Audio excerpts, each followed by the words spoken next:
वो इंसान हूँ, हिंदुस्तान की छवि के लिए मरता हूँ, मुझे मेरी छवि की परवाह नहीं।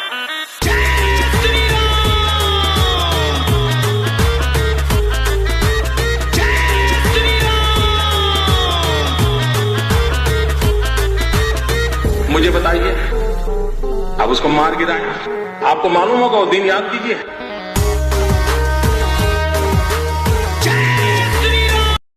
कौन है ये ओवैसी? इसके वालिद का नाम क्या था? इसके दादा का नाम क्या था?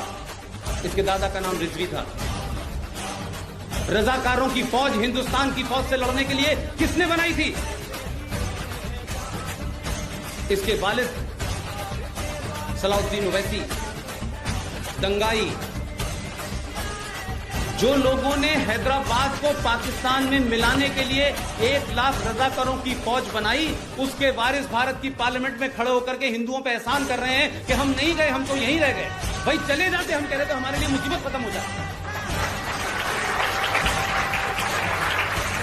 आपने यहां रह के एहसान नहीं किया, इसलिए कश्मीर में भी कोई कुछ बोलता है तो आप चुप रहते हैं। इसलिए यूपी के रामपुर का एक पागल कुछ बोलता है फौज के बारे में तो भी आप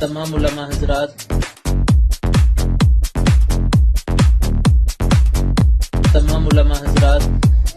और अपने तमाम बड़े हजरात,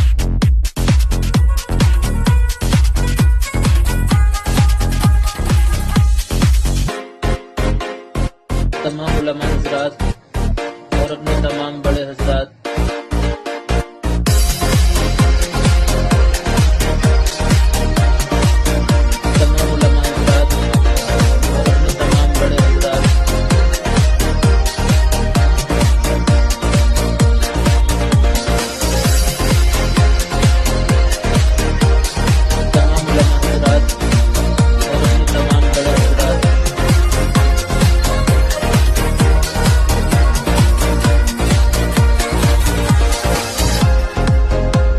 तमाम उलमा हजरात और अपने तमाम बड़े हजरात,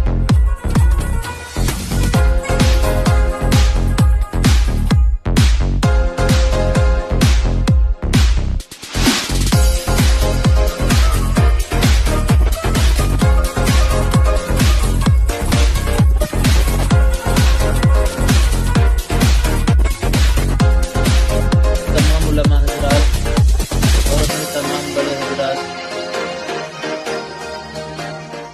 मेरा नाम पुष्पेंद्र कुलश्रेष्ठ है। पेशे से पत्रकार था।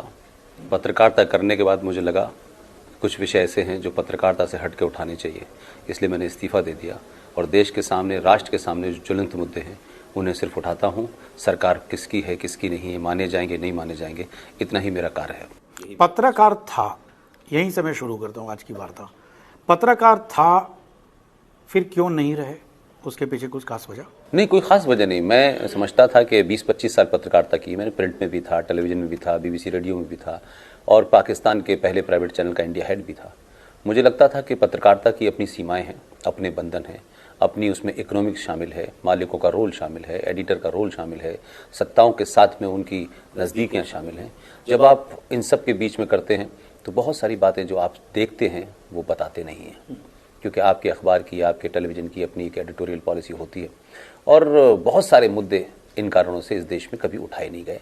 वो मुद्दे इस देश के मीडिया का कभी विषय नहीं बने और मीडिया ने भी डायरेक्टली इनडायरेक्टली, जाने अनजाने में या जानबूझकर इस देश में झूठे नैरेटिवों को आगे बढ़ाया। यहाँ रोकूंगा। ये शो है ना, कन्फेशन के लिए बहुत जाना माना है। आपने बताया कि मीडिया कुछ न कुछ रीज़न की वजह से परसेप्शन बिल्टअप करता है जो शायद सही नहीं होता है। कन्फेस करना चाहेंगे कि पास्ट में आपने भी कुछ ऐसा किया हो जो आपने बताया कि एडिटोरियल में ऊपर से प्रेशर रहता है, किसी पॉलिटिकल पार्टीज का रहता है, किसी और इन्फ्लुएंस हो जाता है जो पत्रकार है, क्या आपने भी कोई गलती की है? कोई आप ऐसे कह लें कि हमने तो पत्रकारिता में रिपोर्टिंग ज़्यादा की है। ये सारी पॉलिसीज़ और गलतियां जो हैं वो एडिटोरियल पेज पे होती हैं और एडिटर तय करता है, मालिक तय करते हैं। लेकिन एक गलतियां, हम उसको गलती कह सकते हैं, लेकिन वो एक सर्वमान एक जुमला था जो चलता था हमारे देश में, और वो जुमला था कि सारे धर्म बराबर हैं। वंस अपॉन अ टाइम, जब क्या बात कर रहे हैं, ये अभी भी चलता है, कुछ लोग अभी भी इसको चलाते हैं। अखबारों में लिखा जाने लगा, अगर मस्जिद के अंदर रेप हो जाए तो कहेंगे एक धर्म विशेष के पूजा स्थल में ऐसा हुआ, और मंदिर में अगर रेप की घटना हो जाए तो पुजारी का नाम भी बताएंगे और मंदिर शब्द भी इस्तेमाल करेंगे, तब वो पूजा स्थल इस्तेमाल नहीं करते हैं। और पूजा स्थल it's a very confusing word. तो हमने मुसलमानों की बस्ती में आग लग जाए तो बस्ती का नाम नहीं बताएंगे, मुसलमान मर जाए तो उसका नाम बताएंगे, हिंदू मर जाए तो नाम नहीं बताएंगे। तो हमने जो पत्रकारिता पढ़ी उसमें ये कहा गया कि आपको किसी का नाम नहीं लिखना है। लेकिन हमने अपने दौर में ये भी चेंज देखा कि धीरे धीरे लोगों ने नाम बताना शुरू किए। वो आपकी वजह से हुआ, आपको लगता है? नहीं, हमने देखा ऐसा हुआ। हम I was not a such a big star journalist कि मैं भारतीय पत्रकारिता को मोड़ सकता हूँ। I was a very small journalist. एक आदमी दिल्ली आया, अपनी नौकरी करी, छोटा सीखने की कोशिश की। हम कभी किसी अखबार के एडिटर नहीं रहे। लेकिन बीबीसी जब मैं गया तब मुझे लगा कि यहाँ पत्रकारिता नहीं हो रही, यहाँ तो मिशन पे काम हो रहा है। बीबीसी को तो बहुत न्यूट्रल मीडिया हाउस कहा जाता है। नहीं, ऐसे कहा जाता है। आप ही के जमाने के जो वर्ल्ड के लोग थे, उन्हीं से आगे आते आते अभी की जनरेशन भी सुन रही है। वो मैंने वही कहा कि मैं उस नैरेटिव का हिस्सा ही नहीं था। हमको तो बना बनाया नैरेटिव मिला ना। बीबीसी बायस नहीं हो सकता, बीबीसी न्यूट्रल है। जब ये शब्द थे तो आपको न्यूट्रल का ज्ञान ही नहीं था। आपको लगता था शायद यही जो मापदंड तय कर रहे हैं, ये